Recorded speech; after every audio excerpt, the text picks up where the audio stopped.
ನಮಸ್ಕಾರ ಸ್ನೇಹಿತರೆ, ಇವತ್ತಿನ ಈ ವಿಡಿಯೋದಲ್ಲಿ ಪುರಾಣದ ಒಂದು ಕಥೆಯನ್ನು ನೋಡ್ತಾ ಹೋಗೋಣ. ಎಲ್ಲರಿಗೂ ನರಕಾಸುರನ ಬಗ್ಗೆ ಗೊತ್ತೇ ಇದೆ. ಆತನ ವಧೆ ಹೇಗಾಯಿತು, ಆತನ ಜನನ ಹೇಗಾಯಿತು ಎನ್ನುವುದರ ರೋಚಕ ಕಥೆಯನ್ನು ಇವತ್ತಿನ ವಿಡಿಯೋದಲ್ಲಿ ನೋಡೋಣ. ಅದಕ್ಕೂ ಮುನ್ನ ನಮ್ಮ ಚಾನಲನ್ನು ನೀವಿನ್ನೂ ಸಬ್ಸ್ಕ್ರೈಬ್ ಮಾಡಿಲ್ಲ ಅಂದರೆ ಸಬ್ಸ್ಕ್ರೈಬ್ ಮಾಡಿ, ಹಾಗೆ ಬೆಲ್ ಐಕನನ್ನು ಪ್ರೆಸ್ ಮಾಡೋದನ್ನು ಮರಿಬೇಡಿ. ಸಾವಿರಾರು ವರ್ಷಗಳ ಹಿಂದೆ ಕೃತಯುಗದಲ್ಲಿ ಹಿರಣ್ಯಾಕ್ಷ ಅನ್ನೋ ಒಬ್ಬ ರಾಕ್ಷಸನಿರ್ತಾನೆ. ಆ ಪುಣ್ಯಾತ್ಮ ಏನ್ ಮಾಡ್ತಾನೆ ಅಂದ್ರೆ ಇಡೀ ಭೂಮಿಯನ್ನ ಸಮುದ್ರದ ನೀರಿನಲ್ಲಿ ಮುಳುಗಿಸಿ ಬಿಡ್ತಾನೆ. ಇದೆಲ್ಲವನ್ನ ನೋಡ್ತಾ ಇದ್ದ ಮಹಾವಿಷ್ಣು ಸುಮ್ಮನಿರ್ತಾನ. ತನ್ನ ವರಾಹ ಅವತಾರವನ್ನ ತಾಳಿ ಹಿರಣ್ಯಾಕ್ಷನ ಜೊತೆ ದ್ವಂದ್ವ ಯುದ್ಧಕ್ಕೆ, ಅಂದರೆ ಒಂದು ರೀತಿಯ ಕುಸ್ತಿಗೆ ಇಳಿದು ಬಿಡ್ತಾನೆ. ಇದು ಇಬ್ಬರು ಪುರುಷರ ನಡುವೆ ನಡೆಯೋ ಒಂದು ಕಾಳಗ ಅಂತ ಹೇಳಬಹುದು. ಈ ರೀತಿಯಾಗಿ ಹಿರಣ್ಯಾಕ್ಷನನ್ನ ಕೊಂದು ಭೂದೇವಿಯನ್ನ ಸಂರಕ್ಷಿಸಿ ಭೂದೇವಿಗೆ ತನ್ನ ಹಳೆ ಸ್ಥಾನ ಸಿಗೋ ಹಾಗೆ ಮಾಡ್ತಾನೆ. ಮಹಾವಿಷ್ಣುವಿನ ಈ ಮೂರನೇ ಅವತಾರಕ್ಕೆ ಎಷ್ಟು ಶಕ್ತಿ ಇತ್ತು ಅಂದರೆ ಹಿರಣ್ಯಾಕ್ಷನನ್ನ ಹೂ ಎತ್ತಿದ ಹಾಗೆ ಸುಲಭವಾಗಿ ಎತ್ತಿ ಕೊಂದ ಅಂತ ಹೇಳಲಾಗುತ್ತೆ. ಆದರೆ ಅದೆಲ್ಲೋ ಒಂದು ಕಡೆ ಒಂದು ಹನಿ ಬೆವರು ವರಾಹನ ಮೈಯಿಂದ ಕೆಳಗೆ ಬೀಳುತ್ತೆ. ಆ ಬೆವರಿನಿಂದ ಒಬ್ಬ ಶಕ್ತಿವಂತ ಯುವಕ ಹುಟ್ಟಿಕೊಳ್ತಾನೆ. ಆತನ ಹೆಸರೇ ನರಕ. ಹಾಗಾಗಿ ಅವನ ತಂದೆಯೇ ವರಾಹ, ತಾಯಿಯೇ ಭೂದೇವಿ. ಭೂದೇವಿಗೆ ತನ್ನ ಮಗನಾದ ನರಕನ ಮೇಲೆ ಅತೀವವಾದ ಪ್ರೀತಿ ಇರುತ್ತೆ. ತನ್ನ ಮಗ ಸದಾ ಜಯಶಾಲಿಯಾಗಬೇಕು, ಯಾರೂ ಕೂಡ ಆತನನ್ನು ಸೋಲಿಸಬಾರದು ಎಂದು ವರಾಹ ರೂಪದಲ್ಲಿದ್ದ ವಿಷ್ಣುವಿನಲ್ಲಿ ವರ ಬೇಡ್ತಾಳೆ. ಹಾಗೆ ವರಾಹ ತನ್ನ ಒಂದು ದಂತವನ್ನ ಕೊಟ್ಟು, ನೋಡು ಮಗನೇ, ಇದು ಒಂದು ಶಕ್ತಿಶಾಲಿಯಾದ ಆಯುಧ. ಇದನ್ನು ನೀನು ನಿನಗೆ ಅಪಾಯ ಬಂದಾಗ ಅಥವಾ ಧರ್ಮವನ್ನ ಉಳಿಸೋದಕ್ಕೆ ಮಾತ್ರ ಬಳಕೆ ಮಾಡಬೇಕು. ಅಮಾಯಕರ ಮೇಲೆ ಮತ್ತು ವಿನಾಕಾರಣ ಬಳಸಬಾರದು ಎಂದು ಕಟ್ಟಪ್ಪಣೆಯನ್ನ ಮಾಡ್ತಾನೆ. ಭೂದೇವಿಗೆ ತನ್ನ ಮಗ 3 ಲೋಕಗಳಲ್ಲಿ ಮಹಾಶಕ್ತಿವಂತ ಅನ್ನುವ ಸಂತೋಷ. ಆದರೆ ವರಾಹ ಮಾತ್ರ ನೋಡೋಣ ಅವನು ಒಳ್ಳೆಯದಕ್ಕಾಗಿ ಶಕ್ತಿ ಬಳಸುತ್ತಾನೋ ಅಥವಾ ಸ್ವಾರ್ಥಕ್ಕೋಸ್ಕರ ಬಳಸುತ್ತಾನೋ ಅಂತ ಹೇಳಿ ಅದೃಶ್ಯನಾಗ್ತಾನೆ.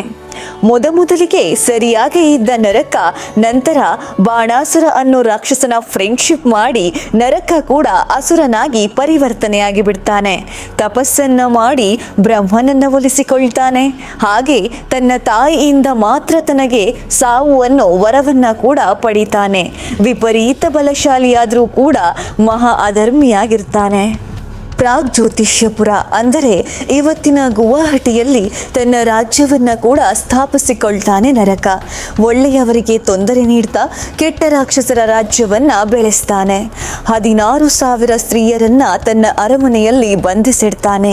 ಸ್ವರ್ಗ ಲೋಕವನ್ನು ಬಿಡದೆ ಇಂದ್ರನನ್ನೇ ಸೋಲಿಸಿ ದೇವತೆಗಳನ್ನ ಕೈವಶ ಮಾಡಿಕೊಳ್ತಾನೆ. ದೇವತೆಗಳೆಲ್ಲ ವಿಷ್ಣುವಿನ ಹತ್ತಿರ ಹೋಗಿ ನರಕನಿಂದ ರಕ್ಷಿಸುವುದಕ್ಕಾಗಿ ಕೇಳಿಕೊಳ್ತಾರೆ. ಅವರೆಲ್ಲರ ಕಷ್ಟವನ್ನ ಶಾಂತವಾಗಿ ಕೇಳಿಸಿಕೊಂಡ ವಿಷ್ಣು ಶ್ರೀಕೃಷ್ಣ ಅವತಾರಕ್ಕಾಗಿ ನೀವು ಕಾಯಬೇಕು ಎಂದು ಸಮಾಧಾನ ಮಾಡಿ ಅವರನ್ನೆಲ್ಲ ಅಲ್ಲಿಂದ ಕಳುಹಿಸುತ್ತಾನೆ.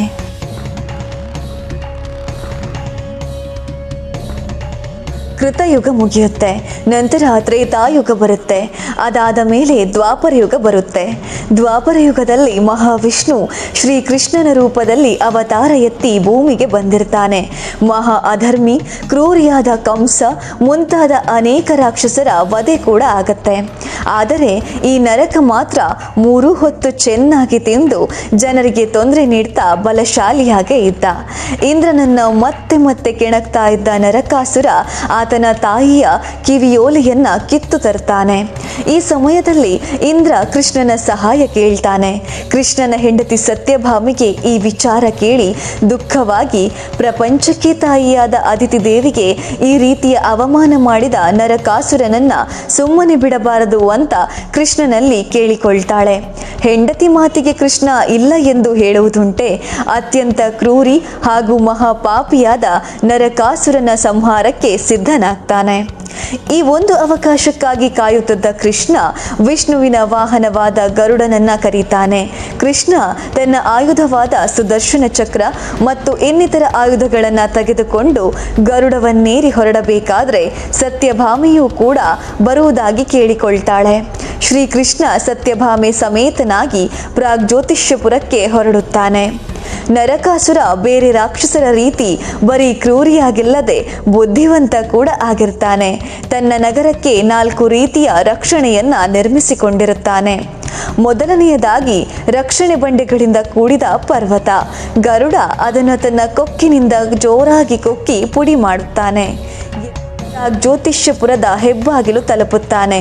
ತನ್ನ ಶಂಖವಾದ ಪಾಂಚಜನ್ಯವನ್ನ ಒಮ್ಮೆ ಜೋರಾಗಿ ಊದುತ್ತಾನೆ. ಆ ಹೆಬ್ಬಾಗಿಲನ್ನ ಮುರ ಎನ್ನುವ ನರಕಾಸುರನಿಗೆ ಪ್ರಿಯವಾದ ರಾಕ್ಷಸ ಕಾವಲು ಕಾಯುತ್ತಾ ಇರುತ್ತಾನೆ. ಪರ್ವತ, ಬೆಂಕಿಯ ಬೀಲಿಗಳು ಇದನ್ನೆಲ್ಲ ದಾಟಿ ಯಾರು ಬರುತ್ತಾರೆ ಎಂದು ನಿರಾಳವಾಗಿ ಮುರ ವಿಹರಿಸುತ್ತಾ ಇರುತ್ತಾನೆ. ಬಂಡೆಗಳ ಶಬ್ದ, ನೀರಿನ ಜೋರಾದ ಶಬ್ದ, ಹಾಗೆ ಶಂಖನಾದವನ್ನ ಕೇಳಿ ಗಾಬರಿಗೊಂಡ ಮುರ ಹೆಬ್ಬಾಗಿಲ ಬಳಿ ಬರುತ್ತಾನೆ.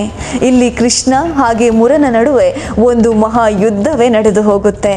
ಇದರಲ್ಲಿ ಕೃಷ್ಣನಿಗೆ ಜಯವಾಗುತ್ತೆ. ಮುರ ತನ್ನ ಅಮೂಲ್ಯವಾದ ಪ್ರಾಣವನ್ನ ಕಳೆದುಕೊಳ್ಳುತ್ತಾನೆ. ಈ ರೀತಿ ಅತ್ಯಂತ ಬಲಶಾಲಿಯಾದ ಕ್ರೂರನಾದ ರಾಕ್ಷಸನನ್ನ ಕೊಂದ ಕಾರಣ ಶ್ರೀಕೃಷ್ಣನಿಗೆ ಮುರಾರಿ ಅನ್ನೋ ಹೆಸರು ಬಂತು ಎಂದು ಪುರಾಣಗಳಲ್ಲಿ ತಿಳಿಸುತ್ತಾರೆ.